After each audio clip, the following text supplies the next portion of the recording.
to another episode of Heal Yourself with me, Sarah Dawkins.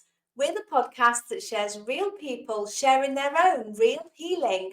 Some from doctors say things that can't be healed. And today, my guest is Karen Stultz. And Karen supports entrepreneurial leaders to enjoy an abundant lifestyle business without people pleasing and self doubt by releasing generational trauma and blocks without drugs and shattering self-imposed limitations so that they can create and live an abundantly awesome life success based on their own definition of success. Welcome, Karen. Oh, Sarah, thank you so much for having me today. It's so fun to be with you. It's my pleasure. It's lovely to see you again. Same here. So, Karen, could you share with our listeners what you've healed and how you did it? Oh, well, numerous things. But one of the most surprising things for me was when I was with a client and I stood up after doing some energy work on them, and my foot had gone to sleep. And all of a sudden, I was on the floor. And I said, this is odd. Yeah. And I was on the floor and my foot hurt a lot. It was the first time that I actually was aware that I was in a state of shock. Right. So my client said, oh my gosh, let me help you up and all of that. And I said, I just need to be here for a little while. Be aware. Yeah. That's the key, Sarah, to be aware of your own body.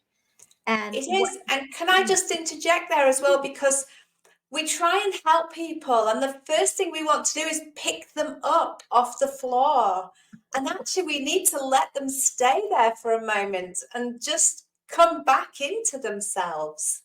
Well, that's it. I realized that I was in shock, and I said, this is a sensation I've never experienced before. So I did, as you say, I literally had to get back into myself.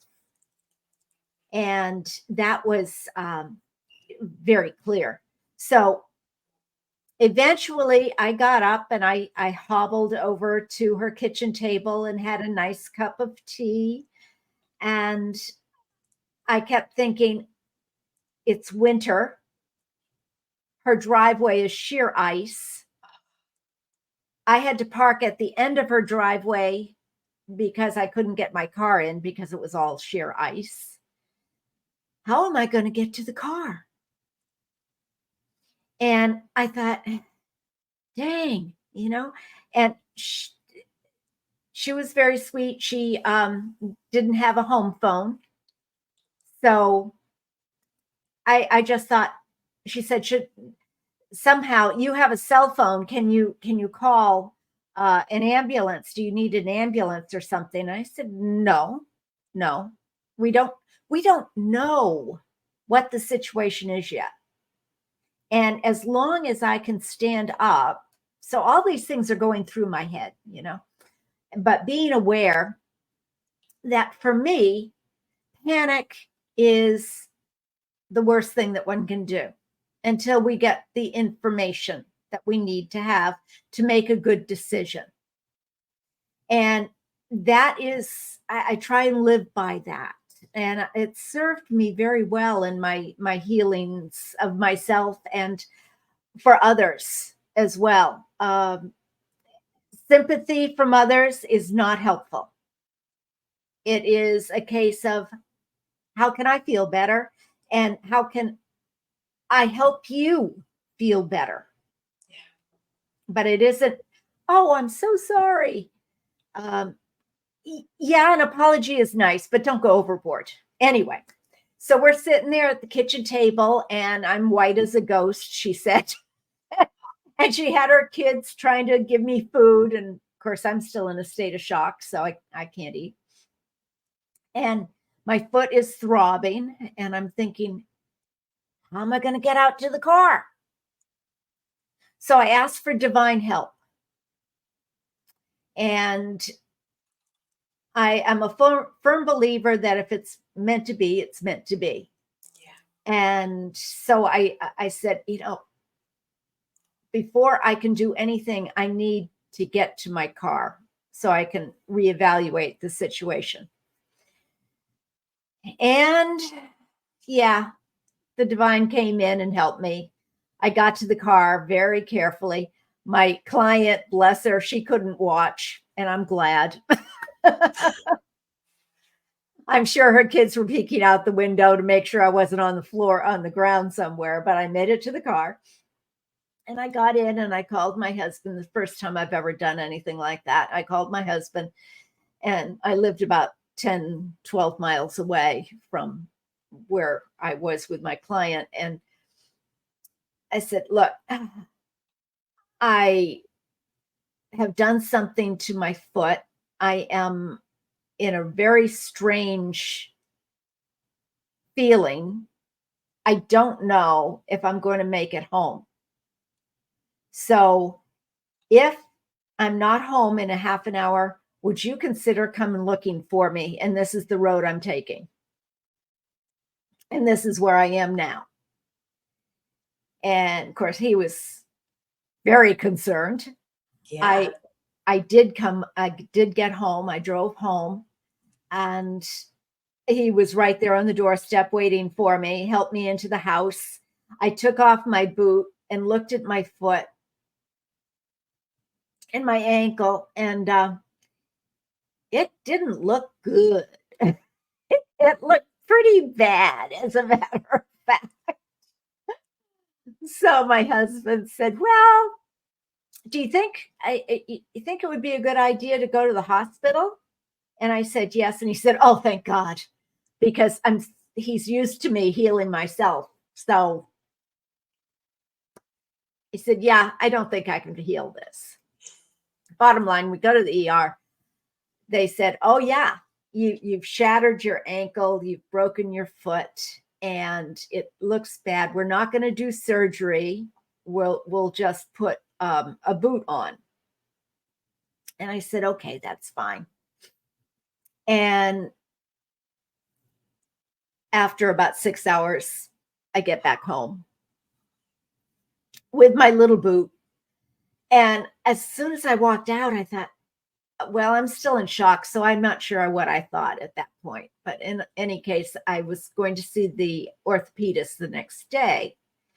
And I went to the orthopedist, and the orthopedist said, yeah, that this, you definitely did. You shattered your ankle, you broke your foot. And so wear this bandage, keep it elevated, keep ice on it, and wear the boot.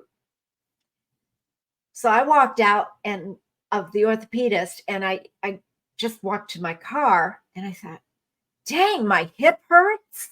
My back is all out of shape. One shoulder is down, one shoulder is up wearing this boot. Said, no. There's got to be, I will do what I need to do, but wearing this boot is not part of my repair for my broken foot. If I absolutely need to, I will, but if I can do without it, I will. So I got home, and I was fortunate enough, because I do have my own business. I was able to work from my recliner, and my foot was elevated, and I did put ice on it regularly. And I thought, I'm into essential oils. And of course, essential oils can't possibly. They help with my mood. They help with forgiveness. They help with emotions, but they do not help when it comes to healing bones. And this, I can see the bones are sticking out all over the place. So yeah. So I looked it up, and oh yeah, there is an oil that will heal bones. And it's frankincense. And I said, well, that's interesting. And then I used something that we call deep blue. And so I used the deep blue and to help with the pain. And I used the frankincense to help with the healing. And I kept my foot elevated, and I did wrap it up. I did, I do sometimes listen to the doctors. I know that Eastern and Western medicine are wonderful when they're working together. Yeah. But every time I wrapped up my foot in a bandage, it was basically my foot started to swell. I said, this doesn't compute either. And apparently I'm wrapping it too tightly. However, if I don't, what good is it? And the sock that the doctor had given me of a bandage that I could put on was giving me no support. So I just had to work for myself. And I wasn't going to see the doctor again for 5 weeks. So I used the frankincense. I used the deep blue. I kept my foot elevated. And I said, okay, we had a cane. So I used the cane to help support me as I walked around, and rather than the boot. And I said, well, you know what? My husband said, we can set up the bed downstairs. I said, no, that's not happening. I'm going up to my own bed. He said, but Karen, your foot, you can't do that. I said, you can't do that. I can do that. And I might have to go up on my rear end. That's okay. I can do that. There are ways. Okay, we're not going to argue with Karen. So he set up my the bed. We have a very high bed. He set it up with little steps, little wooden steps, which was very sweet of him, so I could get into the bed. However, I thought, if I have to get up in the middle of the night, I'm going to kill myself on those steps. So there has to be another way, which I figured out what to do, and that was fine. And that's the way it continued. Well, how do I get down in the morning?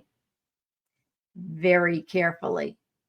But I do go downstairs very carefully.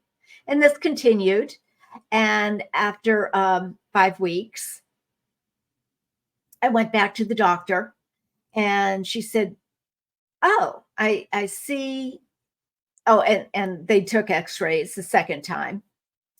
And she said, well, I see you're not wearing your boot. I said, no. She said, when did you stop? I said, the moment I walked out of your office. Not very nice person. I guess I am not. But she just looked at me. She said, and how are you doing with that? And I said, well, you tell me. I said, I didn't see the x-rays, so I don't know how serious it really was and how it is now. So you tell me. And she said, well, it was kind of serious. You didn't have to have surgery, but it was kind of serious.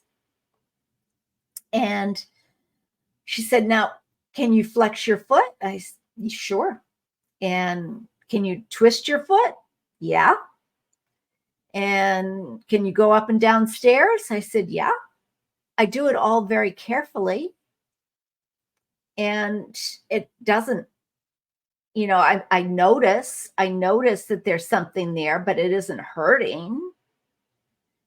And she said, well, what did you do? I said, I used my essential oils, and I kept my foot elevated, and I used ice.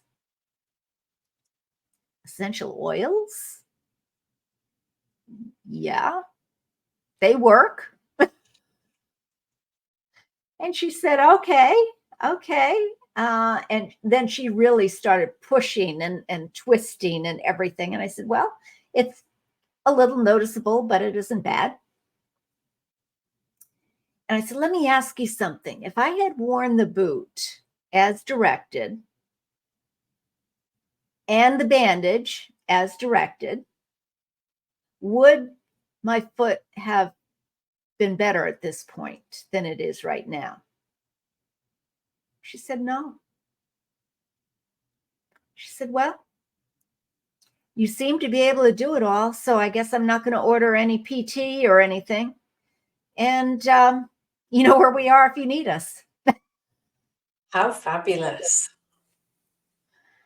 So we can do it. We can do it, Sarah. We can. We We need can. we need to recognize our bodies. We need to set the intentions, and we Yes. have to be honest with ourselves. Sometimes we do need Western medicine. Yes. And But we have to believe in ourselves as well. Our belief that we can heal ourselves takes us a long way. indeed, it is one of those things where sometimes we need doctor's help. Like when I had a perforated appendix, Yes. I needed to have that surgery. Yes. The poisons could have killed me because I was Absolutely. in a state of mind I couldn't have done the research I needed to do. No. So that was great. But again, after 3 days, I said, okay, enough of this. I'm fine. Yeah. And I was. And it is a mindset as well about, our own ability to heal and believe in it and having that knowing that we can do and we can overcome. Absolutely. Absolutely. And Yeah. when we don't have that in us to be able to have a resource like you or me to come to is very helpful for support and just reassurance that we're not being foolish, because this is the only body we have in this lifetime. Yes. Yes. And if it's not well, we need to figure out a way Nurture it. to do it. Yeah. Yeah. And nurture ourselves and give ourselves some grace and some rest and time. Yeah. Yeah. And I was thinking about it today. I have a friend whose son was in a bad car accident, and he almost died. He was in a coma for a long time. And they said, we have to amputate his leg, or we don't know if that's going to save him or not. We may have to amputate the other leg, but we got problems here. And that's the first thing that we can do. We've tried everything else. And so they did. They amputated his leg. His other leg is paralyzed, but he does still have it. But his attitude, Sarah, he is almost 2 years in advance of where anyone else who has ever had this happen to them are. Wow. Because he has made it a game. He is now inspiring others to who are in the same situation. If you think you're a victim, you will be. Yes.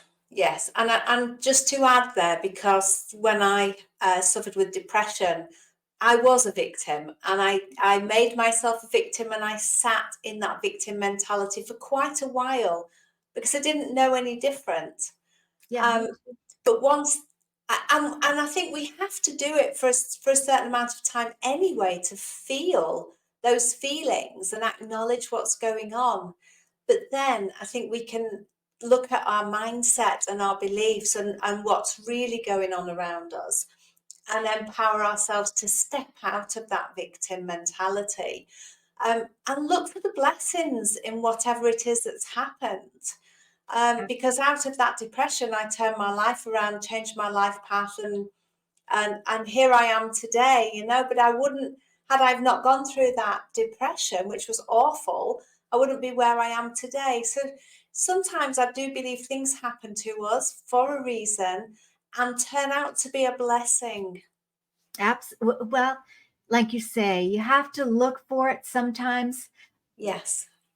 But Yes, everything is for a reason. And if we allow ourselves to look at the possibilities of what those reasons might be, yeah, we can change our life around.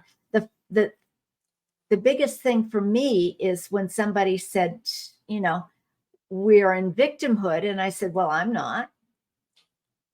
I'm yeah, not. I'm strong. I'm fine. I'm not a victim.